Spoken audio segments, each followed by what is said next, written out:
وكتبدا القصة ديالنا ما واحد راجل كبير غادي للبوليس باش انه يديكلاري. علاش غادي يديكلاري؟ خلينا نخليه هو يوصل للبوليس عاد نقولو. من يوصل للبوليس غادي يقول لهم انني كريت الدار اولا الشقة ديالي كريتها لمدة 3 ايام لواحد الناس، والمشكلة ان دوك الناس 3 ايام غبروا ما بقاش ليهم لا شهر ولا خرجوا ولا درجوا. هنا البوليس يقول ليه واش كتكري الدار بشكل قانوني؟ هنايا الراجل غيقول لهم انا راجل كبير وما عارفش شنو القانون، المهم انا اغلبيه الوقت كنكري النهارات وكنكري غير العائلات، كان عائله كيجيبوا ولادهم وكنكري ليهم وكناخذ من عندهم لاكارت وكندير عليه فوتوكوبي وكنرد لهم لاكارت ديالهم. يقول لي شناهي البوليس هذه اللي كتكري؟ يقول لي انا عندي واحد الدار اللي 2 طابق، انا ومرتي عايشين في الطابق التحتاني وكنكري الطابق الفوقاني الناس بشكل يومي. واليوم 3 ايام باش انا جا عندي واحد راجل وكرا من عندي قال لي غادي نكريها هو المدام ديالو وغادي نكريها لمدة 3 ايام. وتفاهمنا على الثمن وعطيتو السوارج وخديت لاكارت ديالو باش ندير ليه فوتوكوبي ونرد عليه. وهنايا رديت عليه ولاحظت واحد الحاجه غريبه، منين الناس ديال الدار هادشي يقول لي شنو هي هادشي غريبه؟ قال لهم انني لاحظت بان الليله اللي فاش كرا عندي الراجل ما غاديش يشعل الضوء ولا شي حاجه، والغد ليه ما غاديش يتحلوا الشراجم كاملين. قلت ربما هادوك الناس جايين من السفر عيانين راه ما غادي غادي حتى الغد ليه. ولكن عاوتاني غنتفاجأ بان لا روبيني لا حتى شي حاجه ما تحلاش. يقولوا لي البوليس كيفاش عرفتي هادشي؟ يقول لي راه عرفت بانني ملي كنكون الفوق مع روبينيش كيبقاو يسمعوا الزير ليا وكنسمعهم انا، ولكن راه ما سمعت حتى شي حاجه. وهذه النهار الثالث باش انني جيت عندكم باش نديكلاري. هنايا البوليس غادي يبقاو شادين مع الهضره ويعرفوا القضيه شنو فيها، وهذاك الراجل امتى كرا ليهم. مهم هنا وهذا هو النهار الثالث ما شفت لا شراجم تحلو لا ضو شعل لا ما نطلق ولا والو. انا تخلعت ومشيت عندهم دقيت عليهم حتى الدقان ما سمعوش وما حل عليا حتى شي واحد. وهنا البوليس مع كيشوفوا هذاك كيهضر الراجل وكيلاحظوا فيه واحد الخلعه اللي في الشكل زايده على انه شيء غير الناس ما خرجوش من دارو. البوليس غادي يعرفوا ان كاينه شي قضيه، غادي يبقاو هادرين معاه ويجروا ليه لسانه حتى واحد شويه غادي يقولوا ليه الا كنتي مخبي علينا شي حاجه من هاد القضيه راه حتى انت غادي تضرب الحبس وغادي تمشي فيها. يعني الراجل غادي يتخلع وغادي يستريسا وغادي يبدا يعاود لهم يقول لهم فعلا انا راه شفت شنو وقع والحادثه شنو وقع. هنا غادي يقول لهم بانني شفت المراه ميته ومصفيه ليها ولكن الراجل ما عرفش. ويقولوا لي البوليس علاش ما قلتيش هاد الهضره في البدايه ديال القضيه؟ انا يقول لهم انا راه خفت على راسي ومع الشروفيه والكبر ما قد على طلوع ما قد على هبوط على حتى شي حاجه. المهم يقولوا لي كيفاش شفتي الجريمه؟ غادي يقول لي انني نهار فاش دقيت عليهم ما حلوش، مشيت غدت ليه جيت دقيت عاوتاني ما حلوش، قررت انني نفتح الباب بالضو بالسيروت اللي عندي غادي نفتح مع غادي نفتح غادي نلقى المرأة مصفين عليها من هنا حتى لهنا والراجل ما كاينش. ما قدرتش نقلب ديك الدار شنو فيها وشنو ما كاينش. المهم انا خرجت ورجعت عند المراه ديالي عاودت ليها داك الشيء. بعد ما عاودت ليها قالت لي ضروري خاصك طير تمشي عند البوليس، وانا اضطرت جيت عندكم وعاودت لكم هاد القضيه وجيت خبرتكم بها باش نتوما ديروا الخدمه ديالكم كامله. هنا البوليس يقولوا لي علاش ما جيتيش وقبل ما تدخل الدار وتعلم دابا هادي راه كيعاقب عليها القانون هادشي اللي درتي. هنا يتم تعليم داكشي البلاغ بأن الراجل دخل للدار أو حرمة ماشي حقه أنه يدخل حمل الدار كارهة. وهنا كيطبق واحد القانون بأنك إلا دخلتي لشي دار وأنك كارهها واخا تكون ديالك وكتسمى هذيك انتهاك الحرمة ديال شخص آخر. هنا غادي يطبق عليك القانون بأنك تخلص غرامة مالية من 100 درهم حتى ل1000 درهم. 1000 درهم تاعنا من 1100 درهم حتى ل500 درهم، والحبس غادي يضرب فيها من شهر حتى لعام. كنقولوا هادشي غير باش تسهلك باش ما تهلكش. هنايا بعد ما البوليس غادي يعرفوا هادشي غادي يتوجهوا للدار باش انهم يعرفوا. بعد ما غادي يتوجهوا غادي يوريهم الراجل غادي يفتح لهم الباب. غادي يفتح لهم الباب غادي يتفاجئوا بالمراه غادي يلقاوها كلها دمايات وداكشي كامل. وغادي يقلبوا في الدار على قبل انهم يلقاو راجل ما غاديش يلقاو الاثار ديال الراجل. وهنا غادي يتم تبليغ السلطات المدنية بأن هاد البلاغ حقيقي، غادي يجيو العون القضائي، غيجي كلشي، وغيجيو حتى الطبيب الشرعي، وغيجيو دوك الناس اللي كيبحثوا في البصمات وداك الشي ما جا من وراء، كاملين غادي يجيو. بعد ما غادي يجيو غادي يقلبوا الدار بقنش بقنش، ما غاديش يلقاو الآثار ديال الراجل، وما غادي يلقاو حتى شي بصمة تقودهم للجاني أولا المجرم ولا حتى الراجل ديال هاد المرا، إلا ما قلناش إلا هو الجاني، هو اللي صفى المرا ديالاتو.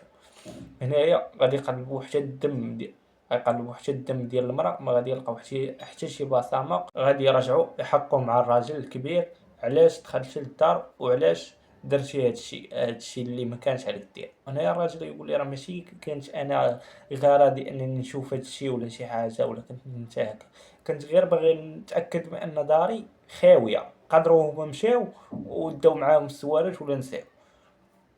والبوليس غادي يقولوا للراجل بانك الا ما كانش مشتبه فيك انك الجريم، راه اصلا انت خاصك يطبق عليك واحد القانون بانك خليتي عندك الدوبل ديال الساروج، وما طبقتيش الاجراء القانوني ديال الكراء، ما طبقتيهمش كاملين، وانتهكتي الحرمه ديال الناس، حمت خليتي عندك الدوبل وجيتي وفتحتي الباب بلا اذن البوليس ولا شي عون القضاء. اي جيتي وانتهكتي الحرمه، واخا تكون الدار ديالك راه ما نحققش هادي.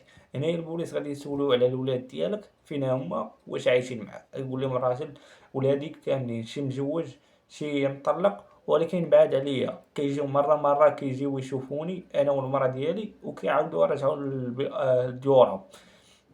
هنا البوليس غادي يهزو ديك لاكارت ديالو، وغادي لاكارت ديال الدريه اللي لقاو، وغادي يمشيو يبحثوا عليها، غادي يلقاوها في نفس المدينه فاش الاخر، وغيلقاو الاسم ديالها هي وصال، 24 في العام، 24 عام في عمرها.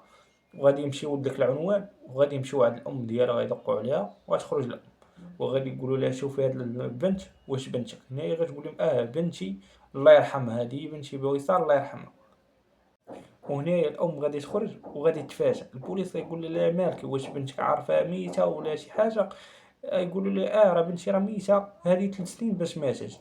هنا البوليس غادي يعرفوا القضيه كبيره وكبيره، غادي يقولوا لها عيط الناس اللي كاينين في الدار والعائله اللي كتعرفها ويتبعونا باش اننا نحقوا معكم. بعد ما غادي يوصلوا غادي يبداو يحقوا مع الام هي الاولى، يقولوا لها الام البنت ديالك وصال بشحال ماتت وشحال المده، تقول لهم راه هذه 3 سنين باش ماتت، وبالسبب هو الكاس، انها كانت في الدار خدامه والكاس ماتت.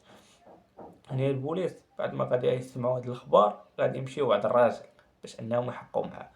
غادي يحقوا معاه علاش انك كريتي المراه وهي ماشي نفس اللي كاينه في الصوره ديال لاكارت. هنا غادي يقول لهم راه اصلا هي كانت دايره نقاب وما شفتهاش انا في وجهها، وحنا البوليس كانوا هي في تحلل، النهار الثالث راه ضروري غتكون في تحلل، ما لاحظوش الفرق ما بين الملامح. صافي هنايا غادي يجيو الولاد ديال الراجل، غادي يقولوا ليه واش نتوما هو ولاد هاد الراجل، وهنايا غيقولوا لهم واش نتوما ولاد الحاج، غيقولوا لهم حنا هما ولاد الحاج، من عرفنا الوالد عندكم راه جينا بالزربه باش نعرفوا مالو وشنو واقع عليه. يعني البوليس غيقولوا لهم اجي راه غادي نحققوا معاكم حتى نتوما. بعد ما يبداو يحققوا معاهم غادي يسولوهم علاش الاب ديالكم كيكري ديك الدار، يقول لهم الاب ديالي راه كبير وما فاهم حتى شي حاجه بداكشي ديال القانون ولا شي حاجه، هو غير ديك الدار جات في واحد البلاصه سياحيه حدا البحر، وراه ملي كنكونوا حنايا راه كنقولوا ليه ما تكريهاش وما تكريها حتى لشي واحد. هنايا الوالد ديالي بعد ما كنمشيو حنا للدار، مع هي منطقة سياحية وكيجيو وكيكثر الطلب في الصيف، كيكريها هو فقط العائلات، ملي كيكونوا العائلات كيكريها ليهم، ولكن بعض المرات كيهربوا دوك العائلات وما كيخلصوش في الفلوس ديالو. داكشي علاش قلنا ليه حنا ما تبقاش تكريها، ولكن هو كيدير لي فراسو، وبعض المرات كيجيو شي وحدين كينصبوا عليه بطريقة غير مباشرة حيت هو ما فاهمش في القانون. وهنا البوليس غادي يلاحظوا واحد التشابه في الأقوال اللي كبير، بأنهم كانوا فرقوا الأولاد واحد واحد، كل كيحقوا معاهم مفردا، ولكن لقاو نفس الهضره اللي كيقول هذا كيقولها حتى الاخر. وهنا البوليس غادي يقولوا لهم صافي تقدروا نتوما تمشيو، والوالد ديالكم راه غادي نديروا معاه واحد الاجراءات اللي خفيف وحتى هو راه غادي نطلقوه. هنايا البوليس غادي يمشيو باش انهم يبحثوا على الراجل ديال الدريه اللي لقاو في البيت. بعد ما غادي يمشيو غادي يهزو لاكارت، غادي يلقاو بأنه نفس المدينة اللي وقعت فيها الجريمة. غادي يمشيو عند العائلة ديالهم، دق دق دق، غادي يحل ليهم العائلة ديالو: السلام عليكم، السلام عليكم، البوليس معاكم، واش هادي الدار ديال خالد؟ غيقولوا لهم: شكون خالد؟ يقول لهم: خالد بن فلان. يقول لي: راه خالد هي هادي دارو، ولكن راه خالد راه مات هادي لمدة 3 سنين، علاش تبغي يشوف؟ هنا البوليس غادي يعرفوا بان داك الراجل اللي كان مع المراه حتى هو مستعمل بطاقه مخالفه على البطاقه ديالو. صافي هنايا البوليس بداو كيفكروا واش فعلا الراجل والمراه متزوجين ولا غير كذبوا على الراجل باش انه يقدر يكري ليهم. هنايا كيبقى واحد السؤال اللي مطروح: لا كارطات ديال الدري والدريه اللي لقاو كيفاش تا ولات ما بين يديهم هاد المراه والراجل؟ هنايا غادي يستدعيو العائله ديال الدري والدريه. بعد ما بحث تعميقي غادي يكتشفوا بان الدري والدريه كانوا في علاقه غير شرعيه. واحد النهاريات غادي يموتوا وغادي يتوفاو فواحد الشقة بسبب تسرب الغاز. ملي غيمشيو للبوليس غادي يبحثوا ويحققوا في داكشي، غادي يعرفوا ان فعلا الموتة كانت طبيعية فقط بتسرب الغاز وتوفاو، ما كان حتى شي جريمة. والبوليس كيكتشفوا بان واش هاد العلاقة اللي ما بين وصال وزكريا وهادي اللي توفات وهاد اللي هرب اولا توفى حتى هو، واش بيناتهم شي علاقة اولا غير شفر ليهم داك لاكارت ديالهم ولا كيفاش. المهم هنا البوليس ما تخربقوا في هاد القضية ولكن بقاو معاها. غادي يحطوا واحد الاحتمال كبير ان داك الراجل الا ما كانش اختفى وطرات ليه شي حاجة راه يقدر يكون هو الجاني ولا هو اللي داير هاد الجريمة، حيت اصلا هو مستعمل لاكارطات، هو وياها لاكارطات ماشي بحق ديالهم يستعملوها، والناس ديال دوك لاكارطات متوفين اللي هما وصال وزكريا. البوليس غيبقاو يحققوا ويبحثوا على الله وعسى يبان شي حاجه ديال هاد خونا اللي غبر. يعني البوليس غادي يرجعوا يبحثوا مع الراجل مول الدار. بعد ما غادي يرجعوا غادي يسولوه ياك المرا كانت دايره نقاب وما شتيهاش، ولكن الراجل حتى هو شنو كان داير باش ما انك ما شفتيش ليه الوجه ديالو؟ يقول ليه الراجل انه كان داير كاسكيطه ومربي اللحيه ما يبانش ليا مزيان، واصلا انا عندي الشوف ناقص، ما شفتش ديك التصويره اللي كاينه في فوتوكوبي فقط خديتها وصافي. هنايا البوليس بعد ما غادي يعرفوا ان القرابه اللي ما بين وصال وزكريا واحد القرابه اللي ما بيناتهم قريبه شويه ما بيناتهم، هنايا غيمشيو يبحثوا كيفاش ماتت زكريا ووصال. غيبحثوا انهم غادي يلقاو داكشي قانوني، لانهم كانوا في علاقه غير شرعيه، وواحد النهاريات غادي يتسرب الغاز من الشوفو وصافي. هنا غادي يموتوا بالحريق. بعد ما غادي يموتوا غتكون العائله ديالها ديكلارات العائله ديال وصال ديكلارات بالاختفاء ديال وصال لمده ديال شهرين، وعرفوها بانها وصال هادي. غيجي الراجل ديال المراه والاب ديالها باش انهم يديكلاراو بالاختفاء ديال المراه اللي ماتت في الدار. بعد ما غادي يعطيو المواصفات الاولى البوليس غادي يعرفوها وغادي يقولوا للراجل لها والاب ديالها غيقولوا راه لقينا نفس المواصفات المراه ميته في واحد الشقه. يقولوا لهم العائله ديالها يقولوا لها ما يمكنش المراه ديالي يلاه اختفات لمده 3 ايام. هنايا غادي يمشيو معاهم فين داو الجثة، غادي يوريوها ليها، غادي يلقاوها اصلا هي هادي المرا، وغادي يعرفوا بان هذاك اللي كان مع المرا ماشي الراجل ديالها، حيت الراجل ديالها جا مع الاب ديالها باش انه بلغ بالاختفاء ديالها، ان هذاك اللي كان معاها في الدار هو الخليل ديالها. المهم هنا البوليس عرفوا بانه ماشي راجلها اللي معاه. هنايا وهنايا قبل ما نكملوا غادي نرجعوا شنو الطبيب الشرعي وشنو قال في هاد القضيه. غادي يقول كيفاش ماتت هاد المراه. ماتت بواحد الطعنات اللي كبار بالستر ديالها بالجنويه اولا بالاداه حاده، وغادي أداة رادة. نسيت ما قلتهاش لكم السموحات. أداة رادة هي اللي كتكون واحد اللعيبة بحال شي عصا اللي غليظة وكيشدها كيبقى يعطيها داكشي علاش لقاو كدمات في الجسد ديالها، وما غاديش يلقاوها تحت تأثير شي مخدر ولا شي حاجة، غادي يلقاوها في كامل القوة العقلية ديالها. هنايا وغادي يحدد أنها أنها توفات النهار الأول فاش يلاه دخلوا للدار. وهادشي اللي كيوضح بأن الراجل علاش مسمع الصوت ديال روبيني ولا شي حاجة اللي لاخر، حمد الجاني مع خدا الساروت مع دخل صفى المرأة في الوقت المناسب وخدا وقته في الوقت المناسب باش انه يقدر يخرج من الدار بلا ما يلاحظو الراجل. هادشي واضح تماما. هنا البوليس غادي يجيبو الراجل ديال المرأة باش انهم يحقوا معاه. بعد ما غادي يجيبوه غادي يسولوه كيفاش المرأة ديالك كبرات على 3 ايام، وهو غادي يقول لهم ان المرأة ديالي قالت لي انني باغي نمشي عند والديا نزورهم. بعد ما وصلت عند والديا قالت لي انا غادي نريح واحد 3 ايام. صافي قلت لي انا ماشي مشكل غادي نرجع للخدمه ديالي. البوليس يقولوا لي فاش خدام؟ يقول لهم انا خدام في حلاق، عندي واحد الصالون خدام انا وجوج خوتي. يقولوا لي البوليس بعد ما وصلتي المراه ديالك فين مشيتي من بعد؟ هنايا غادي يقول لهم انا نقول لكم بان بعد ما وصلتها غادي نرجع للخدمه ديالي وغادي نبقى خدام النهار ديالي عادي. ولكن بعد ما مشاو البوليس عند خوتو واستجوبوه قالوا لهم بان خونا فاش جا عندنا هز الفلوس ورجع غبر عاوتاني ما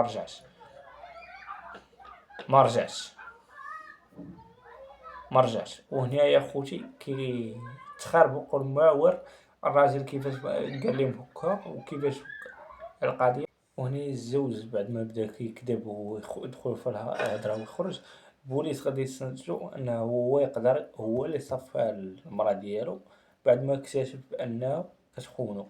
شنو الاحتمال؟ بانه بعد ما وصلها رد ليها البال بانه كتخونو وتبعها حتى دخلت لديك الدار وشافها مع الراجل وغادي يدخل غادي يصفي عليها. ولكن الراجل اللي كان معاه علاش غادي يهرب وعلاش غادي يغبر؟ واش فعلا واش هو صفى عليه ولا الراجل بعد ما صفى المرأة ديالو حمت بعد ما جاو الطبيب ديال الطبيب الشرعي غادي يكتشفوا بان الدماء اللي كاينين في ديك الاخرى فهاديك الشقة خاصين غير بالمرأة ما عليهم حتى شي دم من غيره فقط. غادي وهو هز داك الراجل وداه باش انه ياخذ الانتقام ديالو بكل برودية ديالو. البوليس كيحققوا مع الراجل وكيزيروا معاه وكيزيدوا يزيروا معاه ولكن ما اعترف لهم حتى شي حاجه واخا كيبان ستريس. هنايا غادي يقول لهم اصلا انا ما كنتش شاك في المراه ديالي انها كتخونني وبالنسبه لي قليله ما كنتش شاك بها. هنايا يقولوا لي وكيفاش نتايا كذبتي علينا بانك مشيتي للصالون وكملتي خدمتك وخوتك كيقولوا انك جيتي وهزيتي الفلوس ومشيتي.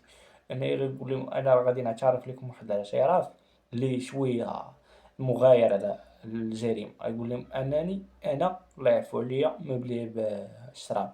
بعد ما داك النهار مشات المراه ديالي وكل مره فاش كتمشي المراه ديالي كنمشي لها الشراب وكنمشي كنبقى نشرب مع راساتي حتى كالغد لي وكتجي المراه ديالي عاد ما كنشربش ما باغيش نسابي والناس اللي قراب ليا يعرفوني بانني مبلي بهذا. هنا البوليس يقولوا لي بانك دابا مع باغي يشهدوا يعرفوك بانك مبلي ولكن دابا انت راك متورط في واحد القضيه اللي كبيره. راه ماشي دابا الشراب هو اللي وليتي خاصها يتعرفوا راه المراه ديالك متوفيه دابا. هنا البوليس يقولوا للراجل بان المراه ديالك توفات الغد لي فاش ديتيها لداركم فين كنتي انت؟ يقول لهم راه انا كما قلت لكم انني الله يعفو عليا مبلي بالشراب. بعد ما وصلت المراه ديالي وجيت الغد لي غنعيط لصاحبي وغادي نجيب قريعات وغادي نمشيو نكريو الدار الفلانيه وغنجيبو من عند فلاني واللي غادي نجيبو من عنده داكشي. وفعلا البوليس غادي يمشيو يحققوا مع داك الخونه اللي جاب من عنده وغادي يحققوا مع الجيران وغادي يعرفوا فعلا كان داكشي واقع انه كان داكشي. وهنا تثبت الحجه انه كان غائب. هنايا غادي يرجعوا نفس التساؤل اللي كان في البداية ديال القصة اللي كان الخليل مع المرأة فين مشى واش هو الجاني وكيفاش دار صفى المرأة ديالو. غادي يمشيو يسولوا العائلة ديال المرأة الاب والام. غيقول لي البنت ديالك فاش مشات من عندكم شنو قالت لكم؟ غادي يقول لي قالت لي بانها راه غادي تمشي عند راجلها وراجلها قالت لي راني غير ريح 3 ايام دارت لينا عامره في خاويه. وغادي يبحثوا مع العائلة ديال وصال اللي توفات بسبب الغاز اللي هي وكانت هي والخالد ديالها. حمت هذا اللي اختفى اللي كان مع الضحية حمت هو كانوا عندو لاكارت ديالهم بجوج ديال الضحيات بجوج وضروري تكون شي علاقة اللي قريبة. داكشي علاش انهم عندو لاكارطات ديال وصال وزكريا. بعد ما غادي يبحثوا وغادي يقلبوا وغادي يسولوا العائلة ديال الضحية والعائلة ديال الوصال والعائلة ديال زكريا والعائلة ديال الحلاق، ما غاديش يلقاو شي بحث اللي كبير، ولكن وكيبحثوا مع العائلات كاملين ديال وصال وديال زكريا وديال الضحية، كيبحثوا معاهم وحتى لاخو الراجل. وبعد ما كيشوفوا شي واحد مستريسي ولا مخلوع كيدخلوا خرج في الهضره، كيديو داك الراجل الكبير وكيقول ليه شوف هذا واش جا عندك ولا لا. كيقول لهم لا هذا راه ما جاش عندي نهائيا. كيعاودوا عاوتاني يمشيو يبحثوا ويعمقوا في البحث. بعد ما كيبداو يبحثوا كيجيبوا ليه عاوتاني واحد اخر كيقولوا ليه شوف واش هو هذا اللي جا عندك. كيقول لهم لا هذا راه ما جاش عندي. وهنا القضيه كتكبر وكتزيد تكبر. علاش؟ بان كيفاش داك خونا ولاو عندو لاكارت ديال زكريا ووصال، وواش كيعرفهم ولا ما كيعرفهمش، وكيفاش تقدر يحصل عليهم بطريقه غير مباشره. واش زعما وصال وزكريا نهار كانوا غاديين لديك البارتما قبل ما يدخلوا ما كانش عندهم لاكارت، ولا هذاك دخل عاد خدا لاكارت ديالهم نهار اللي وقع اللي وقع. والنهار الثالث عاد غادي يصاوني الراجل ديالها وغادي يقول لنا واش المراه ديالي غادي تزيد عندكم شي ايامات. هنايا غادي نقولوا لي بان المراه ديالك راه النهار الغد لي راه مشات رجعات، واش ما جاتش؟ اقول لها لا راه ما جاتش. وهنايا فاش غادي يجي الاب والراجل باش انهم يديكلاريو بالاختفاء ديال المراه. وهنا بعد ما غادي ديكلاري وغادي يعرفوا البوليس الهوية ديال المرأة واش لاكارت ديالها، غادي يمشيو اتصالات باش انهم يجبدوا المكالمات اللي هضروا معاها وداكشي اللي هضر معاها. المهم هاد الاجراء كيديروا باش يعرفوا شكون اخر واحد هضر معاه وشكون هو اللي كان كيهضر معاه هاد المدة اللي يعني باش انها اختفت. بعد ما البوليس غادي يدير واحد التحقيق اللي كبير اللي كيشمل العائلة ديال اللي لقاو لاكارت ديالهم، نسيت الأسماء ديالهم، والعائلة ديال المتوفية، والعائلة ديال الحلاق اللي هو الراجل. والقضية مشمكة ما بيناتها. علاش؟ بأن وصال وزكريا اللي ماتوا لمدة ديال 3 سنين حتى هما غادي يدخلوا في هاد القضية. ومن غادي يبحثوا وغادي يتعمقوا يعرفوا بوصال أنها كانت علاقة مع زكريا قبل ما أنها تزوج. ووالديها فاش كانوا باغيين يجوجوها كانت هي باغا تزوج، ولكن هما زوجوها بالجزار اللي كاين تما وهي ما بغاتوش. وكانت مرة كتمشي تخونو ومن يعرفها وطلقها صافي. هي صافي خرجات وجراو عليها دارهم صافي، ولات من البنات اللي ولات كتمشي مع هذا وتجي مع هذا. وكانت عايشة مع هاد زكريا حتى لديك النهاريات فاش انهم مشاو باش انهم يكريو ديك الشقة ويريحوا فيها حتى غادي يتسرب الغاز وغادي يموت. وهادشي كامل كان مكتوب في المحضر. حتى زكريا كان متزوج وعندو ولادو، ولكن مراته كانت عارفة بأنه مرة كيخونها. داكشي علاش تكتبات حتى في القضية. وهادشي كامل تكتب في المحضر لمدة 3 سنين، وكان جميع الديتاي مكتوبين. ولكن البوليس بقاو كيقلبوا على ساعة على لقاو شي دليل يقودهم لهاد المجرم. هنا البوليس بعد ما قلبوا بقاو كيقلبوا ما غادي يلقاو حتى شي حاجة. غادي يمشيو للعائلة ديال الضحية والعائلة ديال زكريا وديال الويصال، غادي يجيبوهم غادي يعرفوهم على بعضياتهم. واش هذا انت كتعرف هادو، واش هادو كتعرف هادو، حتى شي واحد ما كيعرف بعضياتهم. وغادي يمشيو حتى عند العم ديال الضحية، عنده واحد 2 ولاد الشوافرية ديال طاكسي. حتى هما غادي يسولوهم يقولوا لهم وصال أولاد الضحية شنو كانت كتعرفوا عليها. قالوا لها كانت بحال اختنا عايشة معنا بخير. وحتى غادي يهزهم غادي يديهم عند الراجل الكبير غادي يقولوا لهم واش هادو كتعرفهم. هنا الراجل كيقول لهم لا راه ما كنعرفهمش وماشي هما اللي جاو يكراو عندي شي واحد منهم، حتى شي واحد منهم. وغادي يبقاو يبحثوا وما غادي يلقاو حتى شي حاجه حتى غادي تخرج السجل ديال الهاتف ديال الضحيه. بعد ما غادي يخرج غادي يلقاو اخر واحد كان صوني ليها هو ولد عمها داك الكبير فيهم اللي قلت لكم الشوافري ديال الطاكسي الكبير فيهم. هنايا غادي يعيطوا ليه باش انهم يحقوا معاه. يقولوا لي اخر مره صونيت للضحيه، يقول لهم النهار الفلاني. غادي يقولوا لي اخبارك بان النهار اللي صونيتي ليها داك النهار كانت صفات ليها. هنايا غادي يقولوا لي اعترف بلا ما نوصلوك شي حاجه.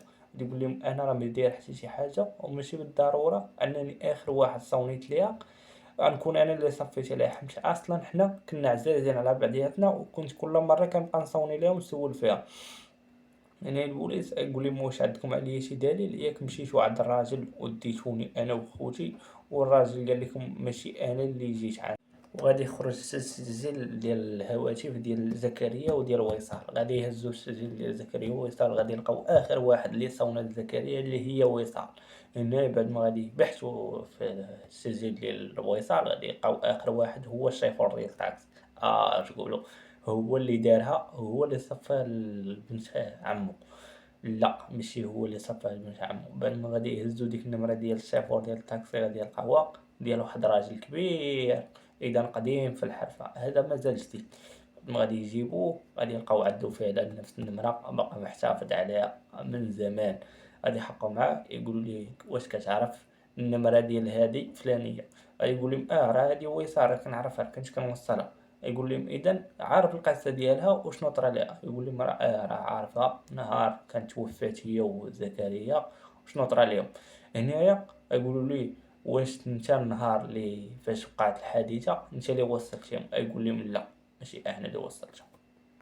غادي يقول لهم بانني نهار كانت وقعت الحادثه كنت مهرس مرته وما قادش نصور. ويقولوا لي اذا ما عارفش شكون اللي كان وصل ويصال، يقول لهم لا عارف راه هذاك اللي وصل هذاك النهار راه الصديق ديالي. غادي يقولوا لي يلا ورينا الصديق ديالك، غادي يعطيو النمرة ديال الصديق ديالو رق شكون هو. شكون هو في بالكم؟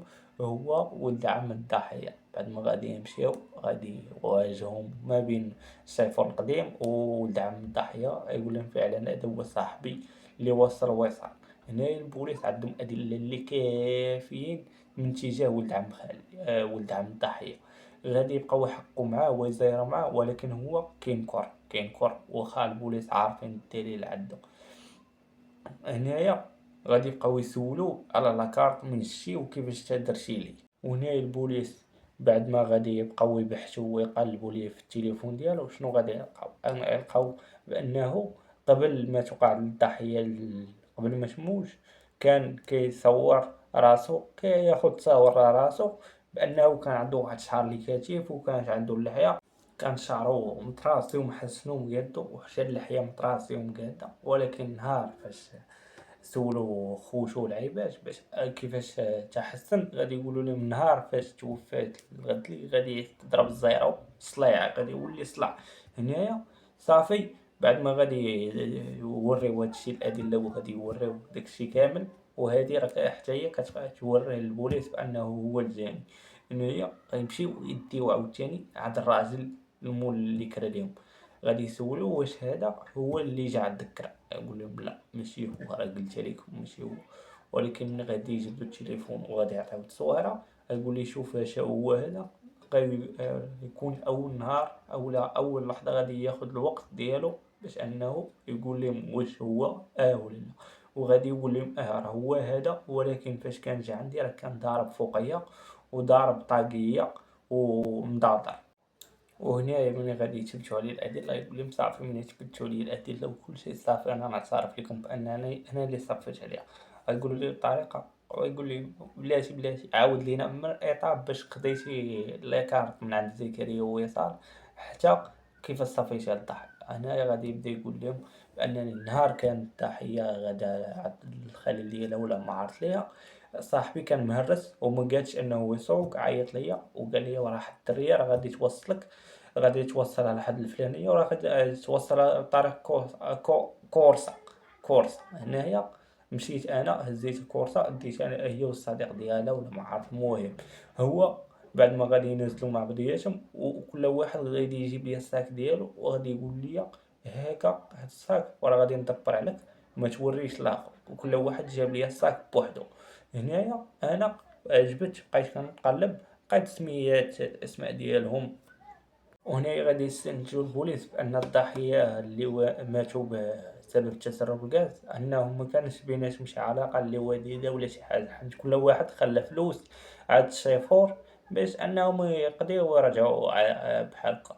هنايا قال لي الشيفور بعد ما هما مشاو ديك الدار وطلعوا، انا مشيت وبقيت كنتسنى فيهم كل مرة واش يعيطوا ليا، غادي يعيطوا ليا دابا، يعيطوا ليا دابا، حتى غادي نسمع الأخبار بأن ديك الدار اللي وصلت فيها هادوك غادي يموتوا بسبب الغاز. هنايا وقع عندي الأغراض ديالهم، ويقولوا لهم والضحية بنت عمك شنو درتي لها. هنايا يقول لهم الضحية بنت عمي كانت كنبغيها وكانت حتى هي كتبغيني، ولكن اللي كان المشكل اللي فارقنا بأن الأم ديالها كانت كتقول لي بأن هاد دويصة راه بحالها بحال ختك.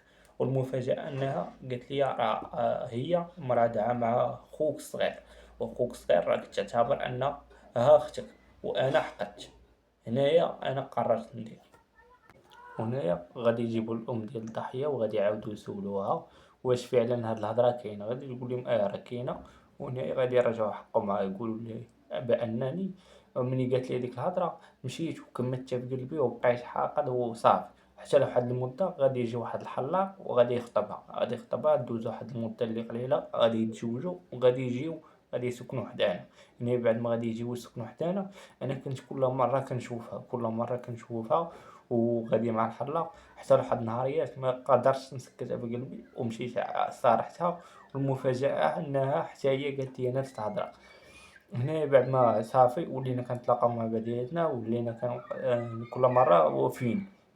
حتى لواحد النهارية شنو غادي تقول لي صافي هاد العلاقة راه خايبة، وراه أنا راني عايشة مع راجلي خليني بخير. هنايا هي مشات عاشت حياتها، ولكن أنا بقيت حاقد وما استحملتش، وقلت يا تكون ليا يا ما تكون حتى شي واحد غيري ويتبرد داك الشي الغالي اللي فيا.